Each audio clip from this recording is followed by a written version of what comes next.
Bonjour tout le monde et bienvenue sur cette vidéo de tuto Excel. Aujourd'hui, vous allez réaliser un widget de barre de progression interactif.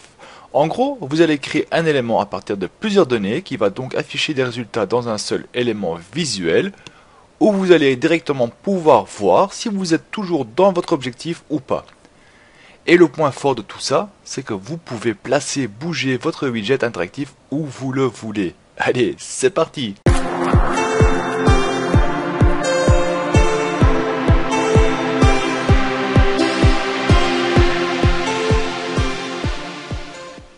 Alors dans notre exemple, ce qu'on va faire, on va prendre trois paramètres. Donc on va suivre la progression de nos trois éléments de budget. Donc on va dire on a un budget pour la nourriture. Hop là, bien occupé. Nourriture, voilà. Nous avons donc aussi un élément de budget pour la voiture, donc auto et la maison. Alors, on va dire que nous avons calculé des dépenses. Dépenses, on a pris un budget, donc on a un élément budgété. Et donc, disons, pour la nourriture, nous avons déjà dépensé 50 €, 400 € pour la voiture et 600 € pour la maison. Budgété 500, budgété 350 et budgété 800. Et maintenant, ce qu'on va faire, on va devoir calculer le pourcentage de nos dépenses comparé au budget. Donc ce qu'on va faire, on va passer ici à marquer pourcentage dépenses. Voilà. Donc ici ce qu'on va faire, c'est un simple calcul, donc c'est est égal à ça divisé par le budgété. Donc le nombre dépensé, la somme dépensée divisé par la somme budgétée, on a un résultat donc 0.1 et on va mettre ça en format pourcentage et là on voit que oui, effectivement nous avons dépensé 10% de notre budget. On va faire le même pour les autres, donc on va se placer ici, on va clic gauche, tenir clic gauche sous le carré ici, on le tire vers le bas et il va faire le calcul tout seul. On aura bien sûr un 100%, donc on a besoin d'un 100% quelque part, donc ce sera par la suite pour l'intégrer dans notre graphique. Donc ici on a déjà tout ce qu'il nous faut, et on va donc créer notre graphique, on va donc insérer celui-ci, ces graphiques-là. Et on va donc sélectionner les données. On va ajouter une donnée.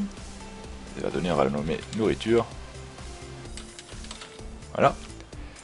La valeur de la nourriture se trouve là. Ok. Et puis nous allons encore ajouter un autre. Donc c'est ajouter. Et là, on va marquer budget. Et ça, c'est 100%, vu qu'on doit avoir un budget de 100%. Et je me suis trompé. Chez nourriture, c'est modifié en fait. C'est pas ça qu'il me faut, mais c'est le pourcentage dépensé. Voilà, la première chose est faite. Et ce qu'on va faire maintenant, on va faire en sorte que ce soit toujours à 100% et pas plus. Donc on va faire un double clic dessus. Le menu va s'ouvrir. Et ici, dans la valeur maximum, on va l'afficher à 1. Voilà. Donc ça fait 100%. Maintenant, ce que je veux, c'est que cette barre-ci, dans mon graphique, surpasse celle-ci, donc elle passe dessus. Donc pour ce faire, on va celle-ci, superposition de série. Donc enfin si c'est pas affiché, donc si c'est éteint, on va sur la partie du budget, donc nourriture, double clic dessus. On arrive là, superposition, et là on va le superposer. Hop, l'autre côté j'ai dit. Voilà, on va le superposer dessus à 100%. Vous le mettez à 100%, il se trouve là. Et on va le passer en axe secondaire. Donc là, il est passé ici. Maintenant, ce qu'on va faire encore aussi, c'est les données qu'il y a au-dessus. Nous allons le supprimer. Donc on clique dessus, on appuie sur la touche supprimer ou delete. Elle est supprimée et on est vraiment nouveau à nos 10%. Ça aussi, on clique dessus, supprimer, on n'a pas besoin. Les petites lignes que vous voyez là, on va les supprimer aussi. Et ça, on va le supprimer aussi. Et nous avons notre barre de progression qui se trouve ici. Bien sûr, ce qu'on va faire encore, on va faire un double clic sur la partie orange. On va dans remplissage. Donc là, on voit que c'est l'orange et on va faire aucun remplissage. Par contre, la bordure, on va mettre un trait plein. Je veux en noir et on va le mettre à 2. Et voilà. Là, elle est bien dedans. C'est le résultat que je recherchais. Et maintenant, nous avons notre barre de progression et on va créer donc le widget qui va avec. Donc on va y insérer une forme. Donc je vais prendre un carré, je vais prendre un grand carré, on va fermer ça. Et je vais le mettre en couleur un bleu foncé. Et je vais le mettre au fond. Donc je vais aller dans reculer, mettre en arrière-plan de façon à ce que mon petit graphique y ressort. Et là ce qu'on va faire aussi, donc on va prendre le graphique, de nouveau un double clic dessus et en faire la largeur un peu plus grand. J'aimerais bien qu'elle prend tout, voilà, comme ça. Et la seconde, donc la petite bleue, on va le prendre aussi et on va la remplir dedans, comme ça. Et hop là, on va la diminuer un peu, un peu plus grand. Voilà. Et on va lui donner un fond, le même fond qu'ici derrière, sauf que là on va mettre un fond blanc. Hop là. En noir c'est remplissage, en blanc je veux. Voilà. On va l'agrandir un peu, le mettre plus long. Voilà. Et on va y afficher une étiquette de données. Voilà, celle-ci, on clique sur l'étiquette. Et on va la mettre de l'intérieur. Dans option de texte, on va lui donner une couleur blanche. On peut le mettre en gras aussi. Voilà. Et si on veut le mettre plus grand, on peut le faire aussi. Voilà. Ça donne un peu mieux. Ce que je peux encore faire, c'est donc dans option des graphiques, bordure, aucune bordure. Et c'est bien intégré dedans. Ce qu'il nous reste à faire encore, c'est un peu l'ajuster. Maintenant, on va sélectionner donc notre graphique. On va appuyer sur le bouton contrôle, la touche contrôle, et on va cliquer quelque part dans le carré. Voilà. Si les deux sont sélectionnés, on fait un clic droit et on va les grouper. Ainsi, ceci est groupé et c'est la première partie de notre widget. En fait, on peut le bouger maintenant de gauche à droite sans problème. On va y afficher maintenant donc les informations qui est ici dedans. Donc on va y ajouter une nouvelle forme. Cette fois-ci, on va prendre cette forme là, on va la dessiner dedans. Voilà, cette taille là on va la donner. On va faire un remplissage, aucun remplissage, et le contour on va le mettre en blanc, et on peut même mettre un contour un peu plus gros, plus épais. Voilà, et on va cliquer donc hop là, ici dedans. On va aller venir ici dans la barre de formule, on va marquer est égal à ça. Et on a donc la nourriture qui est dedans.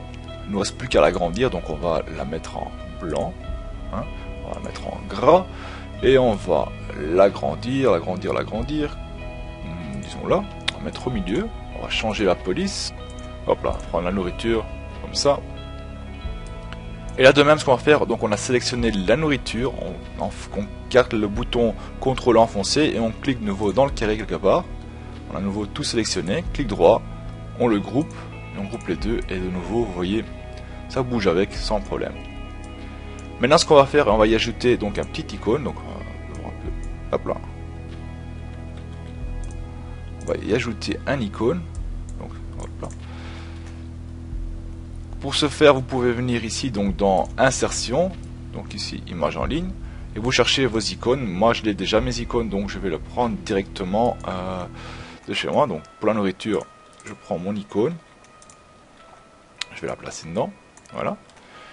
Je vais dans l'icône, dans le format, je vais couleur, je vais changer la couleur, une couleur de fond qui ressemble un peu plus au bleu.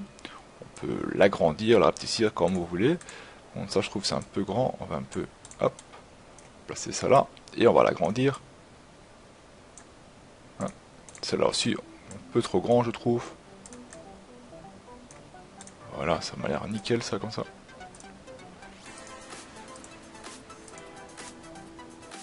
Voilà. Et maintenant on fait le même que là tout à l'heure, donc on clique n'importe où ici, on clique sur donc l'icône qu'on vient d'ajouter, clic droit, couper. Et hop là, on a notre widget qui est regroupé. Maintenant ce qu'on peut faire, donc on peut le bouger de gauche à droite, et on peut aussi le rapetissir, donc le rendre plus petit, ou on peut le rendre plus grand, donc on peut vraiment bouger, prendre toutes les formes qu'on veut avec. Et on va donc créer deux autres, pour les autres widgets bien sûr. Donc on va prendre ça ici, on fait un copier, donc CTRL-C, on vient ici, CTRL-V pour coller, on a le deuxième, ici le troisième, CTRL-V encore une fois, et on a les a tous les trois. On peut rapetissir quand même. On va descendre un peu. Voilà. Faire ça comme ça. Voilà. On puisse tout voir sur la même page, hein, c'est plus facile. Voilà, voilà. Et donc ici, ce qu'on va faire, première chose, on va changer le texte qui se trouve là-dedans. Donc on double-clique ici. On a ça qui s'affiche. Donc c'était la nourriture. Maintenant, on va être égal à auto. Donc là, il faudra à nouveau remettre la forme dedans. Donc on va là. On le met en blanc. On choisit, c'était Charlemagne si je me trompe pas. Oh oui, c'est bien ça. On fait grandir jusqu'à rentre dedans comme il faut. Voilà. Alors l'icône. Hop, supprimer, on va mettre une nouvelle icône dedans, donc auto, j'ai une icône d'auto, je le mets dedans, ceci, hop, on va changer la couleur,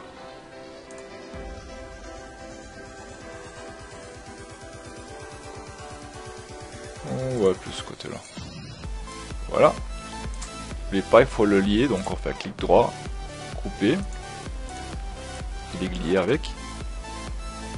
Et puis la barre de progression, on va dans création, sélectionner les données. Le budget reste toujours à 100%, donc ça on touche pas. On va dans nourriture, on fait modifier, on change, donc on va dans auto ici, entrée. Les valeurs, on va prendre celle-ci, 114, hop. Et il s'affiche donc ici. Et ici, de même, on va changer ça, donc c'est pas nourriture, mais c'est maison. Ici on clique, on met en blanc, on dit Charlemagne, hop, et on fait monter jusqu'à ce que ça rentre dedans correctement. Voilà. L'icône on le change, donc delete, on prend l'autre icône, celle qu'on voulait, on la place dedans, donc la petite maison. Hop. Format, on change le format. Voilà, c'est facile, je change le format tant que j'y suis. Il y a la même couleur partout. Voilà. CTRL, clic droit, couper, voilà, ça c'est lié, et il faut changer le format, donc sélectionner, budget reste le même, modifier le titre, on se souvient quand même que c'est celui-là, si jamais on a changé quelque chose dans maison, et on prend ça, 75. Ok. Alors ici, hop.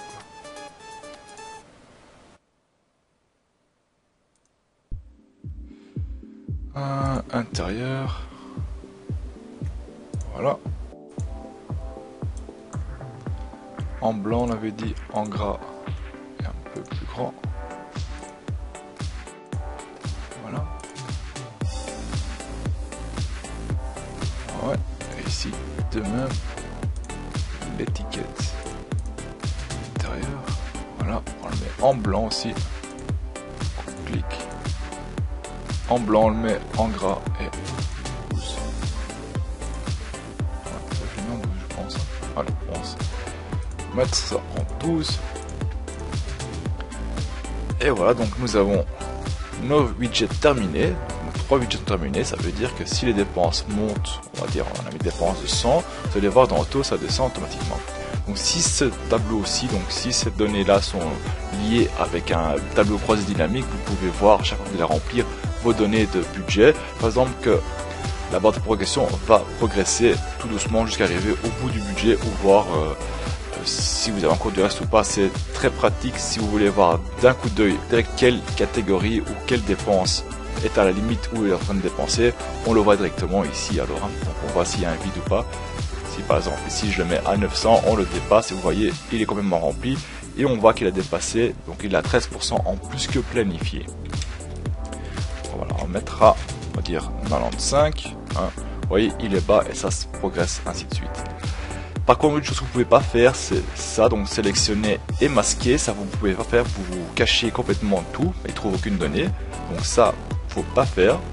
Ce que vous pouvez faire pour, si vous voulez pas afficher donc les données qui se trouvent là, vous sélectionnez tout simplement ceci et vous les mettez en blanc, ou la couleur du fond que vous avez. Aussi, ce qu'on va faire, c'est afficher, on va enlever, décocher le quadrillage, je ne veux pas le voir le quadrillage. Je vais prendre les 3 widgets, je vais les bouger un peu plus au milieu, comme ceci, et on va les mettre en forme. On va prendre le premier, on va mettre des effets dedans. Donc, première chose que je vais faire, c'est mettre un effet d'ombre, donc hop, comme ceci. Deuxième effet que je vais ajouter, c'est un effet de réflexion. On va ajouter un petit reflet en dessous. Ça, on prend le troisième, donc le deuxième, pardon, celui du milieu. Ce que je vais mettre là, c'est un reflet beaucoup plus prononcé. Ouais. Et le troisième, on va y mettre donc un format effet d'ombre, cette fois-ci de l'autre côté l'ombre, comme ça. Et on va y mettre un reflet moyen aussi, donc on va dans reflet, et on met un reflet moyen. Vous pouvez mettre plus fort bien sûr, mais on va mettre un reflet moyen. Et voilà, donc si vous avez aimé ce tuto, dites-le moi dans les commentaires, ça me fait plaisir de savoir ce que ça vous a plu. Si vous n'êtes pas encore abonné à la chaîne et que vous voulez voir mes prochaines vidéos, n'hésitez pas de vous abonner.